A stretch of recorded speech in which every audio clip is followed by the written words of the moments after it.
প্রিয় কবি কাজী নজরুল ইসলামের একটি সুন্দর কবিতা, নাম হচ্ছে অভিযান। উক্ত কবিতাটি আমি মোহাম্মদ সবর মিয়া আবৃত্তি করছি। নতুন পথের যাত্রা পথিক চালাও অভিযান, উচ্চ কণ্ঠে উচ্চার আজ মানুষ মহিয়ান। চারিদিকে আজ বীরুর মেলা, খেলবি কে আর নতুন খেলা। জোয়ার জলে বাসিয়ে ভেলা, বাইবি কি উজান। পাতাল ফেরে চলবি মাতাল, স্বর্গী দিবি টান। সরল সাজের নাইরে সময়, বেড়ে তোরা আই।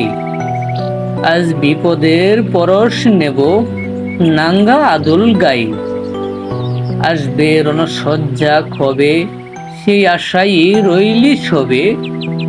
রাত পোহাবে প্রভাত হবে, গাইবে পাখি গান। আই বেরিয়ে সেই প্রভাতে ধরবি যারা টান। আধার ঘরে আত্মঘাতী যাত্রা পথিক এ সবে হারে হানছে আঘাত, করছে কলরব। অভিযানে বীর সেনাদল, জ্বালাও মশাল, চলো আগে চলো। কুচকাওয়াজের বাজাও মাদল, গাও প্রভাতের গান। উষার দ্বারে পৌঁছি গাবি, জয় নব উত্থান।